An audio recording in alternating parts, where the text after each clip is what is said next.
हुकूमत की आज तश्कील का आगाज़ हो गया। वज़ीर आज़म इलेक्ट हो चुके हैं। इसके बाद अब कैबिनेट बनेगी। देखते हैं कि फाइनेंस मिनिस्टर कौन होगा। क्या शमशाद अख्तर साहिबा ही कंटिन्यू करती हैं या कोई PMLN या PMLN से मुंसलिक कोई और आएगा यहाँ पे फाइनेंस मिनिस्टर। लेकिन चैलेंजेस बहुत बड़े बड़े हैं दुनिया भर में। जो अहम तमाम जरीदे हैं, जो तमाम इंडिकेटर्स हैं, वो इसी बात की तरफ इशारा कर रहे हैं कि पाकिस्तान के लिए अगला आने वाला जो सियासी साल है फिस्कली बहुत मुश्किल होने जा रहा है। क्या चैलेंजेस हैं जी? मूडीज़ की क्या रिपोर्ट कहती है, क्विकली बता दें। मूडीज़ की रिपोर्ट कहती है कि आलमी रेटिंग एजेंसी मूडीज़ ने पाकिस्तान के आम इंतखाबात को इंतहाई मुतनाज़ करार देते हुए पाकिस्तान को आने वाले मुआशी चैलेंजेस से खबरदार कर दिया है। मूडीज़ ने अपनी रिपोर्ट में कहा कि सख्त फैसलों के लिए पाकिस्तान में बनने वाली नई मखलूत हुकूमत के पास मैंडेट बज़ाहिर नाकाफ़ी है। नई हुकूमत के IMF से मुज़ाकरात की सलाहियत पर शकूक व शुबहात हैं और पाकिस्तान को आलमी दायगियों में मुश्किलात का सामना रहेगा। आलमी दर्जा बंदी एजेंसी ने अपनी रिपोर्ट में क्रेडिट रेटिंग में ताहम पाकिस्तान की रैंकिंग को बरकरार रखा है। ब्लूमबर्ग क्या कहता है? ब्लूमबर्ग कहता है कि पाकिस्तान IMF के साथ $6 अरब तक नया कर्ज प्रोग्राम अब साइन करेगा और नया मुआहिदा नई हुकूमतों के लिए अरबों रुपए के कर्जे की वापसी में मददगार साबित होगा। IMF के साथ नया कर्ज प्रोग्राम एक्सटेंडेड फंड फैसिलिटी 3 साल के लिए साइन किए जाने का इम्कान है। इसके नतीजे में जो कीमतें बढ़ेंगी वो अलहदा होंगी और वो सारे चैलेंजेस भी होंगे। IMF का पाकिस्तान से जो नया मुतालबा है ये बड़ा इंपॉर्टेंट है। आज मेहताब हैदर साहब ने द न्यूज़ के सीनियर तजियाकार हैं और नुमाइंदे हैं, उन्होंने आज पे रिपोर्ट किया है कि IMF ने FBR को तनख्वाहदार और गैर तनख्वाहदार तबके पर टैक्स बढ़ाने का मुतालबा कर दिया है। टैक्स बढ़ाने के साथ साथ IMF ने टैक्स स्लैब में कमी का भी मुतालबा कर दिया है। IMF ने टैक्स स्लैब की तादाद 7 से कम करके 4 करने का मुतालबा सामने रखा है। रवा माली साल में FBR ने अब तक तनख्वाहदार तबके से 215 अरब रुपए इकट्ठे किए हैं। पाकिस्तान की जो नई इलेक्टेड हुकूमत है इस वक्त, उसके पहले चैलेंजेस क्या होंगे, आगे आने वाले एक साल की फिस्कल फोरकास्ट क्या है, बात करेंगे। हमारे साथ शब्बर जैदी साहब है, माहिर मुआशियात, साबिक चेयरमैन FBR भी हैं। बहुत शुक्रिया शब्बर साहब। क्विकली आज हुकूमत बन तो गई, अब देखना है कि फाइनेंस मिनिस्टर कौन है। शायद ये शमशाद साहिबा कंटिन्यू करें या बाद में कोई PMLN का जो है कुछ अरसे बाद आ जाए। अभी इस पर क्लैरिटी देखते हैं, आ जाएगी एक आध दिन में।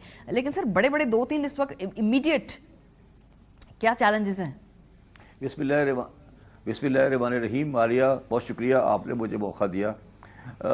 देखिए, पोजीशन ये है कि पाकिस्तान की माशी हालत ग्रेजुअली नीचे की तरफ जा रही है।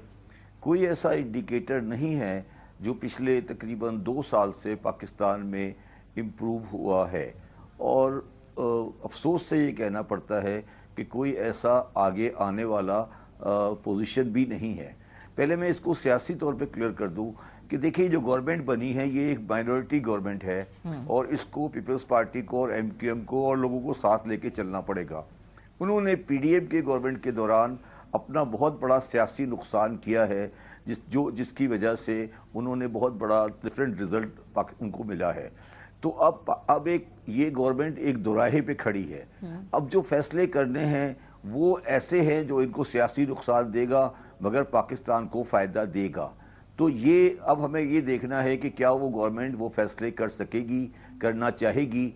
मेरा ख्याल है कि ना वो करना चाहेंगे और इसमें बड़ा सीरियस कॉन्फ्लिक्ट ऑफ व्यू है बिटवीन पीपल्स पार्टी पॉलिसी और the policy of the PMLN या requirement of the IMF।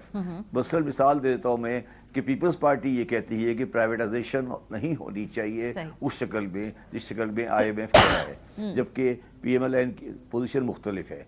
Similarly बिजली की कीमतों की बात है और चीज़ों की बात है।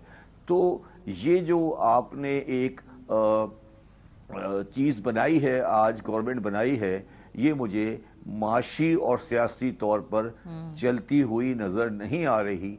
और ये गवर्नमेंट सिर्फ इसलिए बनी है कि रिक्वायरमेंट थी IMF की कि आप इलेक्शन कराएं। आपने इलेक्शन कराकर फाइल पे कागज़ लगा दिया है, अब इसको चलाएंगे, मगर ये मुझे 1.5 साल का खेल नजर आता है। तो शब्बर साहब, अभी 2-3 बड़े काम क्या करने हैं? ये जो IMF का नया मुतालबा सैलरीड क्लास के ऊपर और टैक्स डाल दें, कोई बिजली की कीमत, क्या काम क्या करने हैं? नहीं, सॉरी, कोई काम नहीं करना। ये आप लोगों की गलतफहमी है कि कोई काम करने हैं। कोई काम नहीं करना। जो सिर्फ एक काम करना है कि आपने IMF से पैसे लेने हैं, बस مطلب پیسے لینا ہے اور جو وہ کہیں گے اس پہ سائن کرنا ہے. آپ یہ سمجھ رہی ہیں کہ کوئی گورنمنٹ آئے گی, وہ کوئی لانگ ٹرم پالیسی ایجنڈا دے گی یا پاکستان کی بہتری کے لیے کچھ کرے گی؟ میں آپ کو کہنے کی کوشش کر رہا ہوں کہ وہ جو کام کرنے والے ہیں وہ سیاسی مسئلہ ہے, تو میں فٹ نہیں ہو رہے نا. آپ اس کو کیوں نہیں سمجھ رہی بات کو؟ ٹھیک ہے سر, صحیح بات کر رہے ہیں آپ کے لیے کیا کام کر رہے ہیں کچھ؟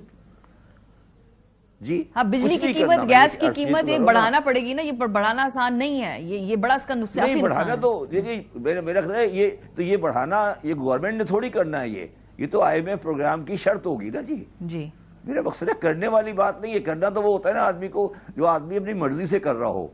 یہ تو وہ چیز ہے جو آپ کو آئی ایم ایف پروگرام کرنا ہے تو آپ نے کرنا ہے. بات یہ ہے نا کہ انہوں نے کہا ہے, دیکھیں دو باتیں, ہم ایک چیز نہیں سمجھ رہے. ایک ہم یہ سمجھ رہے ہیں کہ آئی ایم ایف اور بیرونی قرضے پاکستان کا مسئلہ ہیں. پاکستان کا بڑا مسئلہ بیرونی قرضے اور فورن کرنسی کی شارٹیج ہے.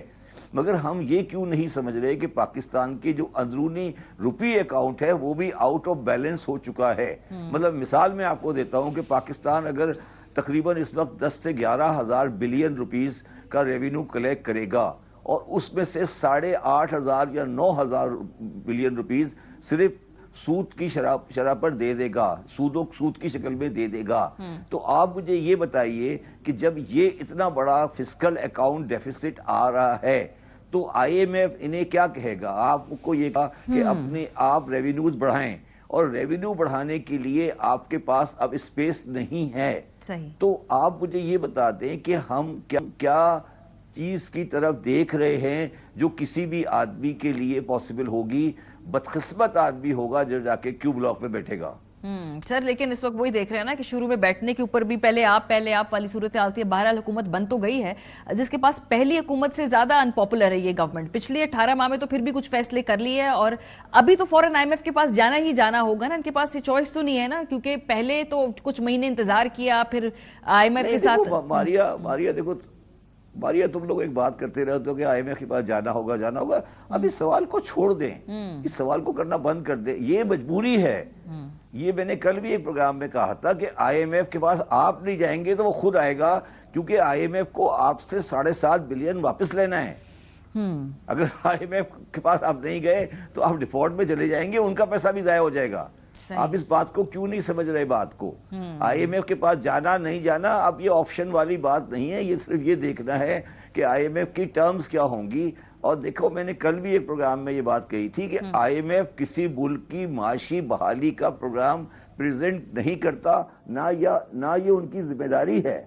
آئی ایم ایف یہ کہتا ہے کہ میں آپ کو 100 روپے دے رہا ہوں, مجھے آپ سے 105 روپے چاہیے. اب اگر 105 روپے نہیں کما سکتے آپ تو 105 مجھے 105 چاہیے. اگر آپ 105 نہیں کما سکتے تو اپنے بچے کی 2 روٹی میں سے 1 روٹی کاٹ دیں. مجھے اس سے پرواہ نہیں ہے کہ آپ 105 کہاں سے لے کر آتے ہیں. صحیح, بہت یہ ان کا سمپل پروگرام ہے, اور ہر قرض دینے والے کا یہی پروگرام ہوتا ہے. بہت شکریہ. تو یہ نہیں سمجھیں کہ میں پروگرام کوئی پاکستان کی بھلائی کے لیے آتا ہے, وہ پاکستان کو زندہ رکھنے کے لیے. ٹھیک بات ہے سر, بالکل صحیح بات ہے.